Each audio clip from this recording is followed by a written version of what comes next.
और जाते जाते जगन्नाथ महाप्रभु, सुनो तुम अपनी बेटी लेकर के संबंध कराने आयो, ऐसा बिल्कुल मत बोलना। ये कहना महाप्रभु जगन्नाथ जी ने भेजा है और उन्होंने ही आज्ञा की है कि आपको इनसे ब्याह करना पड़ेगा। सुदेव ब्राह्मण अपनी पुत्री पद्मावती को लेकर के पहुंचे। श्री जयदेव महाप्रभु एक वृक्ष के नीचे बैठे थे तो प्रणाम किया। जयदेव महाप्रभु, कहिए भगवान कैसे आना हुआ? बोले भगवान आप सुयोग्य हैं और मेरी बेटी आपके बिल्कुल योग्य है।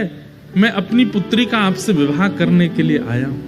और ये मैं अपनी पुत्री का विवाह करने इस भाव से नहीं आया कि मैं इनका पिता हूं। महाप्रभु जगन्नाथ जी ने मुझे स्वप्न देकर के आज्ञा दी है कि आप इनको स्वीकार करो। जयदेव महाप्रभु उठ खड़े हुए, हंस करके बोले जगन्नाथ प्रभु तो बोलेंगे ही, खुद ने तो 16,108 किए हैं, उनको क्या कमी है? वो तो 10-5 हजार और कर लें तो भी उनको कोई दिक्कत नहीं। वो तो कर्तुम अकर्तुम अन्यथा कर्तुम समर्थ परमेश्वर हैं, वो संभाल भी सकते हैं। पर मैं कैसे संभालूंगा इनको?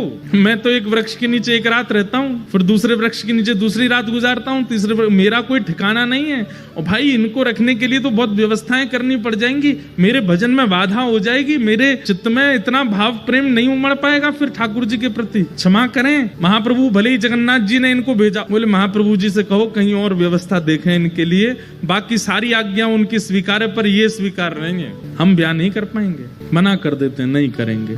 अरे आप कैसे व्यक्ति हैं, महाप्रभु जी की आज्ञा नहीं मान रहे हो, जगन्नाथ जी की आज्ञा नहीं मान रहे हो? बोले हमें स्वीकार है, हम बिना आज्ञा के ही रह लेंगे लेकिन ये नहीं करेंगे। तो एक बार को तो सुदेव ब्राह्मण को क्रोध आ गया। बोले भगवान की आज्ञा ना मानने वाले को हम कैसे दे सकते हैं? चल बेटी, अपनी पुत्री को उठाने लगे तो पुत्री बैठ गई। बोले नहीं, महाप्रभु जी ने आज्ञा की है कि तुम इनकी हो, मैं तो इनको सर्वस्व दे चुकी हूँ, मैं तो इनको अपना मान चुकी हूँ, ये भले ही मुझे स्वीकार ना करें। पिताजी अब आपका कर्तव्य नहीं है, मेरे परम पिता जगन्नाथ जी ने मुझे इनको सौंपा है, अब मैं इन्हीं की हूँ, चाहिए मुझे स्वीकार करें चाहे नहीं करें। जयदेव महाप्रभु बोले वाह, ऐसा समर्पण तो हमने नहीं देखा। बोले नहीं, महाप्रभु जी ने आपको अर्पित किया तो मैं आपकी हूँ। जयदेव महाप्रभु बोले छोड़ जाओ इनको, 2-3 दिन हमारी दिनचर्या देखेंगे खुद ही भाग जाएंगी।